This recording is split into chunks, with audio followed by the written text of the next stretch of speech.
Ny Nomery toko 5:1 hatramin'ny 10 no anjarantsika anio, ary alohany amakitsika azy dia mbola angataka amin'ny Tompo ny fahazavana avy amin'ny fanahy masina isika, hivavaka isika. Manatrika ny latabatra io indray zahay Andriamanitra io, satria mamelatra latabatra eo nolonay ianao, dia ny teninao zany zay hanina ho an'ny fanahinay. Misaotra anao ny amin'izany, koa raha hitsakotsako sy hihinana izany teninao zany zahay, mangataka fahazavan-tsaina avy aminao fanahy masina, mba ianao mihitsy no sady ampiteny ny mpanomponao, zay anazavy izany teny zany aminay, no hampitoetra koa ny teny ao anatin'ny fony zay rehetra miaino, na izy, dia hitondra fahazavan-tsaina ao anay hatrany ny teninao, satria fanily ny tongotra izy fanazavana ny lalanay izany. Amin'ny anaranao, ry Kristy Tompo malalanay io, nanaovanay izany vavaka izany, ary dia misaotra anao zahay miaino vavaka anay. Amen. Nomery toko 5:1 ka hatramin'ny 10 no vakintsika. Amin'ny anaran'ny Tompo. Ary Jehovah niteny tamin'ny Mosesika nanao hoe, mandidiny zanak'Israely hamoaka ny boka rehetra sy ny marary ny tsika rehetra ary ny maloto amin'ny paty rehetra hiala amin'ny toby, na lehilahy na vehivavy, dia samy havokanareo inivelan'ny toby, mba tsy handoto ny tobiny izay hitoerako eo afovoany. Dia nanao izany ny zanak'Israely, ka namoaka ireny ho any ivelan'ny toby, araka izay nolazain'i Jehovah tamin'ny Mosesy no nataony zanak'Israely. Ary Jehovah niteny tamin'ny Mosesika nanao hoe, lazao amin'ny zanak'Israely hoe, raha misy lehilahy na vehivavy manao zay mety ho fahotanin'ny olona, ka manao zay mahadiso amin'i Jehovah ary meloka, dia tsy maintsy hiaiky ny fahotany izay nataony izy, ary hanonitra ny amin'ny fahadisony ka hanampy azy ho tonga avy fahaenina, ary omeny an'ilay nanaovany diso. Fa raha tany tsy manana havana akaiky, haterany ny fanonerana ny amin'ny fahadisony lay olona, zavatra naterina ho fanonerana dia ho an'i Jehovah, ka ho an'ny mpisorona ho fanampy ny ondry-lahy fanavotana zay hanaovany fanavotana ho azy. Ary ny fanatra rehetra alaina amin'ny zava-masina rehetra ateriny zanak'Israely zay ateriny ho an'ny mpisorona, dia ho azy zany, ary ho azy ny zava-masina aterin'ny olona rehetra, na inona omen'ny olona ho an'ny mpisorona, dia ho azy izany.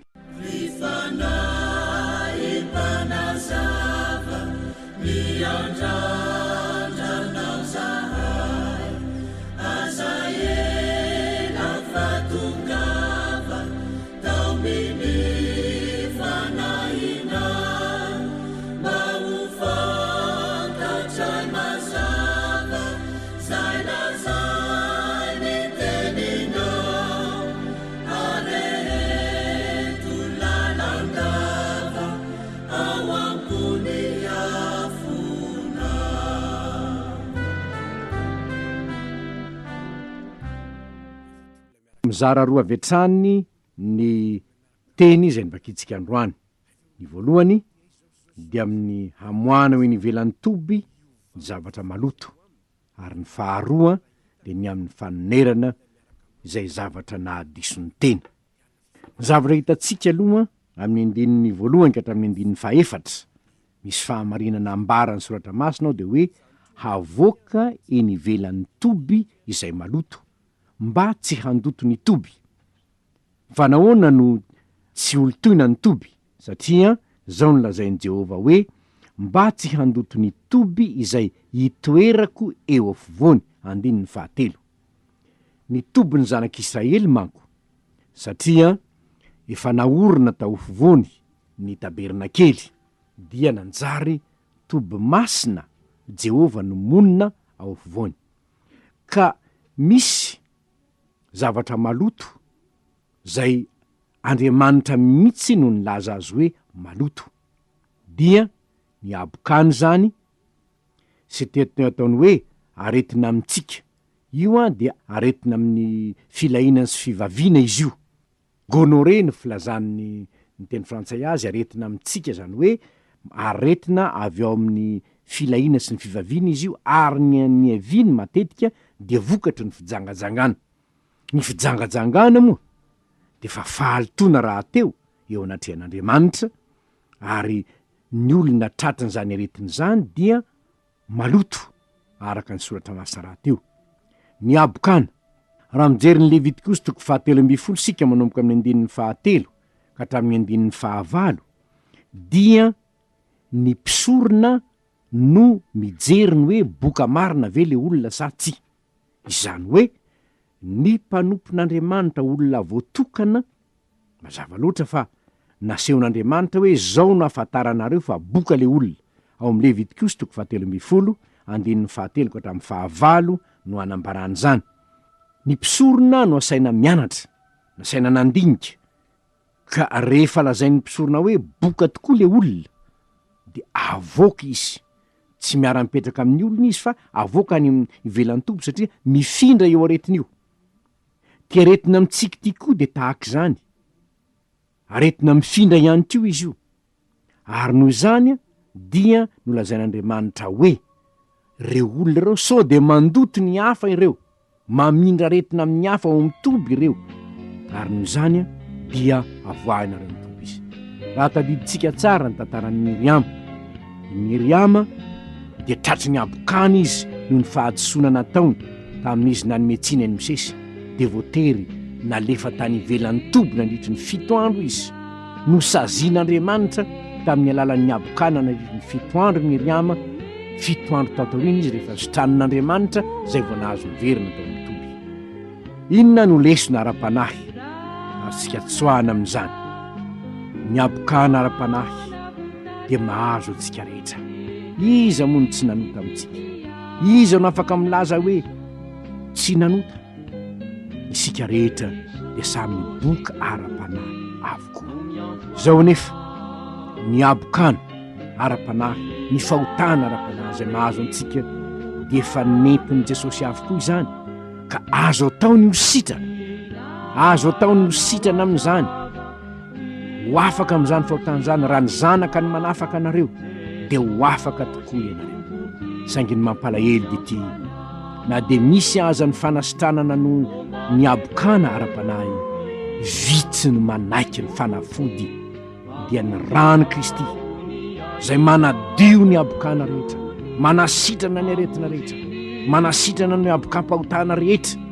Na inona fahotana vitanao teo anatrehan'Andriamanitra ka niteraka fahabokana teo amin'ny fanahinao, rehefa manatona an' Jesosy anao ka mibebaka amin'ny fahotanao dia azonao atao ny andray zany fanasitranana zany.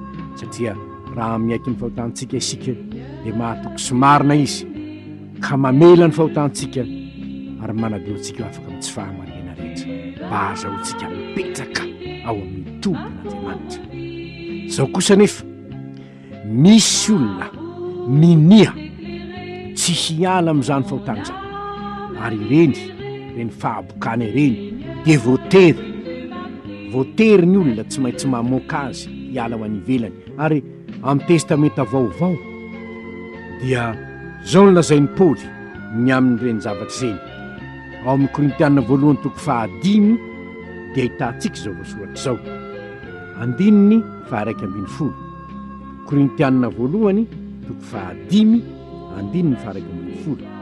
Ny nanoratoko taminareo dia ny mba tsy hiaroaronareo aminy raha misy atao hoe rahalahy nefa mpijangajanga, mperina, mpanompo sampy, mpanaratsy, mpimamo, mpanao akely, aza miara mihinana akory amin'ny toy izany ianareo. Aoako ny tsara ny any ivelany tsy ny ao anatiny va no tsara ianareo, fa ny any ivelany dia tsara ain'Andriamanitra izy. Esory aminareo ilay mpanao ratsy. Misy olona manko tena fantatry ny maro rehetra zao fa mpijangajanga. Ary inona fijangajangana ataony amin'ny 5 fijangajangana zay tsy misy tahaka azy na de any amin'ny jentilisa aza fa nisy anankiray manambady ny vadiny rainy. Ao amin'ny fiangonana veto olona lazaina fa rahalahy ao amin'ny fiangonana nefa dia manambady ny vadiny rainy, ny renkeliny zany ny vadiny zany de le ferin'ny fiangonana zany.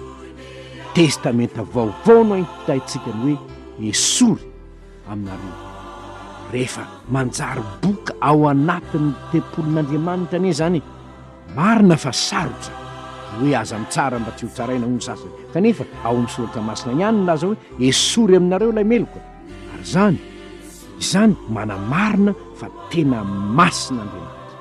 Ary zany fahamasinan'Andriamanitra zany dia tokony ho zava-dehibe amin'ny kristiana. Ny fiangonana dia tsy atao zoy fieren'ny jiolahy, tsy atoko. Ary tadiditsika tsara ny fahatezeran'i Jesosy. Natao zoy fieren'ny jiolahy izy ny tranon'Andriamanitra. Ny tranoko atao hoe trano fivavahana. Ny anankiray koa dia tokony jerentsika ihany ny amin'ny hoe inona no atao. Eto dia misy hoe maloto amin'ny paty ary tsy miditra paty ny mpisorona, fa nahoana moa no nahatonga an'izany? Nahoana nataon'Andriamanitra hoe aza miditra paty ny mpisorona? Ary raha maloto amin'ny paty azy dia tsy maintsy midio. Inona ny antony? Fahafatesana manko ny tambony. Ary ny fahafatesana dia manam-pirofo fa halan'Andriamanitra ny fahotana, tsy mahazo mikasika fahotana ny mpisorona. Ary raha sendraka naloto amin'ny paty azy izy dia tsy maintsy midio tanteraka, satria manjary olo-masina nolotoina tamin'ny paty, nolotoiny lota. Ary eto dia tsarotsika riavana ny mahasarobidi ny fanokanan-tenantsika ho an'Andriamanitra. Mankahalahy na dia ny akanjo voapetipetiny ota azy no voalaza amin'ny soratra masina. Ary izao no tsy maintsy atao, tsy maintsy mankatoa izany tenin'Andriamanitra izany isika. Ny zavatra nahafinaritra dia nankatoavin'ny olona izany tenin'Andriamanitra nambaran'izany. Na dia sarotra azy ny manatanteraka azy, dia nanatanteraka azy ihany ny vahoaka. Marina fa sarotra zany, nefa tsy maintsy tanterahana. Hoy ny voasoratra hoe dia nanao izany ny zanak'Israely ka namoaka ireny ho any ivelan'ny toby, arak'izay nolazain'i Jehovah tamin'ny Mosesy. Ny fankatoavana ny tenin'Andriamanitra dia ho tokony fomba fiainan'ny zanak'Israelyn'Andriamanitra. Isika kristiana no zanak'Israelyn'Andriamanitra, ary mila fankatoavana ny tenin'Andriamanitra isika amin'izay atao rehetra. Mazava loatra fa amin'ny testamenta vaovao isika no asain'Andriamanitra mankatoy izany tenina izany, isika. Ary ny zavatra izay manaitra riavana dia ny hoe na lehilahy na vehivavy dia samy avaka nareo ny ivelan'ny toby. Zany hoe tsy hanavakavahana na iza na izy, fa na lehilahy izy na vehivavy, na ambony izy na ambany izy. Indray manko tsika mizatavan'olona hoe aka ranona veka manahirana neny tahaka an'izao, hoe tsy maintsy donina, fa tsy tokony hizatavan'olona isika, fa tokony handinika tsara eo anatrehan'Andriamanitra. Rehefa izao ny tenin'Andriamanitra, mankatoy isika, manaraka isika. Zavatra anankiray izay tsy maintsy jerentsika ihany koa anefa dia izao, izany fankatoavana ny tenin'Andriamanitra zany amin'izao testamenta vaovao izao, dia tsy maintsy elohavan'ny fampibebahana aloha, tsy maintsy elohavan'ny fitaomana azy hiverina tanteraka amin'ny tompo aloha. Ary zany mahatonga le hoe raha manota ny rahalahinao dia teneno izy. Rehefa tsy mety izy dia etondray vavolombelona roa na telo. Rehefa tsy mety izy vao ilazao ny fiangonana. Rehefa tsy mety izy vao atao isan'ny jevisa. Zany hoe tsy maintsy misy fialanenina amin'ny testamenta vaovao, fialanenina hamerina ny olona tamin'Andriamanitra. Tsy maintsy misy zany fialanenina zany, zay vao mamoaka azy any ivelany rehefa tsy azo tenena izy. Testamenta vaovao zany. Ny anankiray koa ahitatsika manomboka amin'ny fahadimy dia ao ny amin'ny hoe fanonerana zay fahotana natao. Onerana fahaenina ozy. Zany hoe raha zavatra dimy no nangalarinao no ansimbanao tamin'ny zavatry ny namanao, dia anjary 30 no anoneranao azy. Inona moa ny dikan'izany? Nahoana no nataon'Andriamanitra hoe onerana fahaeniny? Inona no antony? Ny antony diavana dia niahatonga anao mba tsy handravarava foana zay tsy anao, na tsy mba hatonga anao tsy haka zay tsy anao, mba hatonga anao hanaja zay any namanao. Ary ny fanonerana zay atao dia sitrak'Andriamanitra zany. Ary misy ny atao hoe fanatim-panonerana ao amin'ny soratra masinao, mbola ho hitantsika manaraka moa zany. Fa misy ny atao hoe fanatim-panonerana, honerana. Tadiditsika ngamba Zakaiosy moa mazava loatra fa tamin'i Jesosy nitory-teny dia reny Jesosy nitory-teny. Ny zavatra fantany dia ny hoe manonitra, eo izy hoe ino tompoko ny atsasaky ny fananako omeko ny malahelo. Ary raha misy zavatr'olona nalaiko tamin'ny fanambakana dia honerako avy efatreny zany. Eto sika dia lasa eritreritra amin'izay zavatra rehetra nataonao, ary tiateritreritra zay rehetra nakany tsy azy, nangalatra natetsy nateroa, mangalatra ambony latabatra ny sasany, natana konty any hoany izy dia manjary manao zay hakana ho an'ny tenany amin'ny halatra, amin'ny zavatra tsy marina. Raha misy zany dia mila manonitra ianao, zavatr'olona nalainao tamin'ny fanambakana, mila honerana zany ny voalaza ao amin'ny fotamasina, honerana avy fahaenina. Ary raha ohatra izy ka tsy azo atao tsony ny manonitra, satria mety angamba maty le olona nisombanao ny zavana tahaka an'izany. Raha tsy misy olona havany akaiky afaka handray ny fanonerana, dia any amin'ny mpisorona no aterina ny fanonerana. Ny testamenta taloha ry havany dia tena marina tokoa, fa sarotra ny manatanteraka azy. Zavatra mahafaly dia ity: rehefa tonga Jesosy, aiza no anateranao ny fanonerana any amin'ny mpisorona, ary izy io mpisorona io Jesosy io, entinao any amin'ny tompo ny fanonerana. Ary iza moa ny tena nanonitra ny fahotantsika? Jesosy aniany nanonitra azy. Be dia be ny fahotana efa nataontsika, tsy haintsika atao ny manonitra ireny, tsy vitantsika ny manonitra ireny. Fa rehefa manatona an' Jesosy kosa ianao ka mitondra ny tenanao sy ny fiainanao ho an'ny tompo, manolotra ny tenanao ho azy ianao, fantany zany, dia izy no nanonitra ireny rehetra ireny. Ny fahotana rehetra vitantsika dia izy no nanonitra azy teo amin'ny hazo fijaliana, ka nanonitra azy teo amin'Andriamanitra. Izy no ilay niaritra ny fahoriana rehetra teto an-tany, fanonerana ny fahotana vitantsika. Ary zany mahatonga antsika hivavaka aminy, zany mahatonga antsika hanandratra azy ho ilay mpisorona be antsika, hisolovoina antsika teo anatin'Andriamanitra.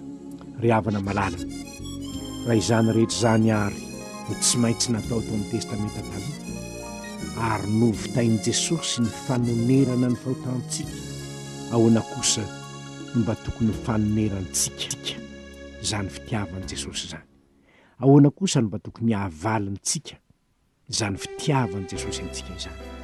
Fa ankehitriny izao any antsika tsy mila intsony hoe ny boky ara-panady avoaka teny tahaka an'izao, tsy mila izany intsony sika, satria Jesosy efa nisolovoina antsika mba hanafaka ny habokana, hanafaka ny aretintsika, hanafaka ihany koa ny loto tampaty, dia ny fahotana zay nandoto tanteraka ny fiainantsika, efa nentin'i Jesosy avokoa ireny rehetra ireny. Ary izany dia mahatonga antsika azo manatona an'Andriamanitra, ilay Andriamanitra mitoby eto amin'izao tontolo izao eo anivon'ny fiainantsika. Izany rehetra izany dia efa nentin'i Jesosy avokoa, ka azo antsika manatona ny seza fiandriana ny fahasoavan'Andriamanitra amin'ny fahasahiana, mba hahazo na inona ilaintsika avy amin'Andriamanitra. Havana malala, izany rehetra izany ary dia mahatonga antsika hanolo tena bebe kokoa, hanatona ny seza fiandrianan'ny fahasoavana zay ny efa nosokafan'i Jesosy ho antsika, ka tsy mila tokana any ivelan'ny tombontsony isika, tsia fa rehefa nibebaka marina tamin'ny fahotana ao ianao dia miara-monina amin'Andriamanitra, miara-miaina amin'Andriamanitra, ary eo anivon'ny fiainanao mihitsy Andriamanitra. Satria izany ny voalazany hoe arak'izay nolazain'i Jehovah tamin'ny Mosesy no nataon'ny zanak'Israely, mba tsy handoto ny tobony izay itoeran'Andriamanitra izy. Ary inona moa no antoka ho ny zanak'Israely? Ilay taberna kelin'Andriamanitra monina eo anivon'ny tobony. Inona no antoka ho an'ny fiainanao? tsy misy mihoatra n'izany hoe miara-monina amin'Andriamanitra zany.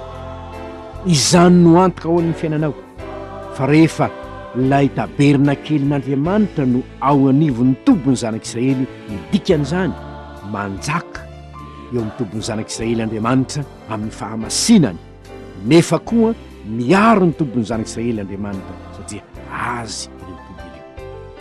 Ry havana, izao lesona menantsika izao ary hoe avoaka ny ivelan'ny toby ny maloto, ny habokana, mararintsika ny maloto amin'ny paty dia ny hoe esory, tsy hoe ny fiainanao nitsony, ireny karaza-pahotana mandoto ny hafa ireny sady maloto ny tenanao, esory ala ny tenanao ireny. Iza nefa no hanala azy? Ny rany Kristy no manadio azy, manadio ny tombonao, manadio ny fiainanao. Ary manarak'izany ny lesona tsara zay raisintsika ihany koa dia ny hoe mankatoa ny tenin'Andriamanitra.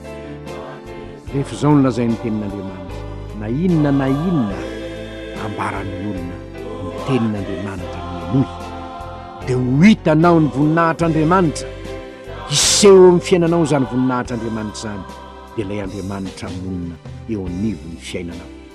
Manarak'izany ny fanomerana ny heloka natao, tokony atao zany nefa tsarovy, fa rehefa nibebaka tamin'ny fahotanao ianao, Jesosy tompony efa nanonitra izany, izy no nanonitra izany, ary izany mahatonga anao hanana fihavanana indray amin'Andriamanitra. Zava-loatra manko fa raha nimba zavatr'olona ianao nefa tsy noneranao ilay zavatr'olona dia manjary misaraka amin'ilay olona ny fonao. Ianao matahotra eo aminy, izy koa malahelo ny hoe fa naninona ary ny tsy nonerany zavatra izay nisombany nefa tsy naveriny ny volako, tsy nataony an'izao. Raha misy olona nanaovanao izany, onero izany.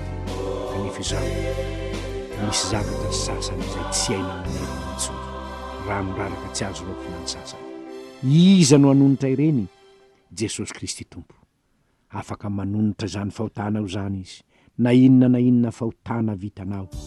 Ny nahatongavan'ny Tompo teto tany dia isolovoinanao ho onitrany amin'izany fahotanao rehetra izany, manatona azy, mibeba aminy, dia ho hitanao ny hoe tena mitondra fanatim-panonerana tanao Jesosy Kristy. Ary izany mampanalalana azo antoka azy amin'Andriamanitra. Fa raha tsy misy mpanalalana amin'Andriamanitra isika tsy afaka iona amin'Andriamanitra. Jesosy anefa efa nanatitra ny tenany ho fanonerana teo anatren'Andriamanitra, ampy eo anatren'Andriamanitra. Raha mino an' Jesosy ianao dia afaka hiavana amin'Andriamanitra indray, satria ny ranony zanany teo amin'ny fijaliana no ny tondrany ny fampihavanana aminao. Engany ry havana, izao lesona nomeny Nomery toko 15 andininy voalohany ka hatramin'ny 10 izao dia ahatonga antsika hankahala ota ka horoantsika ihany eo amin'ny tobintsika ny habokana, ny aretintsika, ny loto mapaty, ny fahotana isan-karazany zany.